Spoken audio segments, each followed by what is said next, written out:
ഇപ്പൊ ഒരു മാനേജറെ പോലെ ഒരു പാർട്ട്ണർ ഒരുത്തനെ കിട്ടിയിട്ടുണ്ട്. ആ കാര്യങ്ങൾ ഏറ്റു സെറ്റ് കാര്യങ്ങൾ നോക്കിക്കോളും. ഒന്ന് നോക്കിക്കോളൂ. സുഖമാണല്ലേ?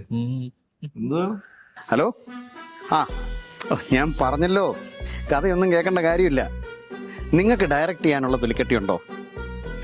പ്രൊഡ്യൂസ് ചെയ്യാൻ ആളുണ്ടോ? പിന്നെ ധ്യാനാണോ സോക്കേട്? നിങ്ങൾ അഡ്വാൻസ് ആയിട്ട് വാവുകയെ, ഡേറ്റ് ഒക്കെ ഓക്കെ. ആ ചേട്ടാ, ഞാൻ കഴിഞ്ഞ ദിവസം ധ്യാൻചന്റെ പടത്തിന്റെ ഒരു കാസ്റ്റിംഗ് കൂടെ ഉണ്ടായിരുന്നു. ഒരു മോഡേൺ ക്യാരക്ടർ. ഞാൻ കുറച്ച് സ്റ്റൈലിഷ് ഒക്കെ ആയിരുന്നു. അപ്പൊ ഒരു ഓപ്പർച്യൂണിറ്റി ഉണ്ടെന്ന് അറിയാൻ വേണ്ടി വന്നതാ. സ്റ്റൈലിഷ്? ചേട്ടാ ഒന്ന് റെക്കമെൻഡ് ചെയ്യോ? അയ്യോ, അതിന് ധ്യാന്റെ നായകേണ്ട ആവശ്യമൊന്നുമില്ല. നിങ്ങൾ എന്താ ചെയ്യേണ്ടതെന്ന് വെച്ചാല്, ഏതെങ്കിലും ഓൺലൈൻ ചാനലിന്റെ കാല് പിടിച്ചിട്ട് അവിടെ ആങ്കറായിട്ട് കയറണം. എന്നിട്ട് ധ്യാനിനെ ഒരു ഇന്റർവ്യൂ ചെയ്യണം. അത് മതി, ഫേമസ് ആയിക്കോളും. ഇന്റർവ്യൂ ഒന്നും അറിയില്ല. അത്യാവശ്യം വിവരക്കേടൊക്കെ കയ്യിലുണ്ടല്ലോ, അത് മതി. ഓക്കെയാണ്. അപ്പൊ ധൈര്യമായിട്ട് പോകും. പിന്നെ എന്തെങ്കിലും പ്രശ്നം ഉണ്ടോ എന്നെ വിളിച്ചാൽ മതി, രാത്രി 10 മണിക്ക് ശേഷം. ഹലോ. ഞാൻ പറഞ്ഞല്ലോ, അഡ്വാൻസ് റെഡിയാണോ? അഡ്വാൻസുമായിട്ട് പോരൂ ചേട്ടാ. എന്താണ് രണ്ടുപേരും കൂടെ? പാർട്ട്ണർ സിനിമയുടെ റിലീസാ. എന്നാണ്? ജൂലൈ 5. 5-ാം തീയതി. 5അല്ല 16. നിങ്ങൾ കുറെ കാലം 5-ാം തീയതി പറഞ്ഞു. ഈ മാസം തന്നെ റിലീസ് ചെയ്യും. അപ്പൊ എന്താ വേണ്ടത് പറഞ്ഞോളൂ. അതെ, ധ്യാന്റെ കുറച്ച് ഇന്റർവ്യൂസ് ആണ്. കുറച്ച് ഇന്റർവ്യൂ? അതെന്താണ് ഈ കുറച്ച് ഇന്റർവ്യൂ?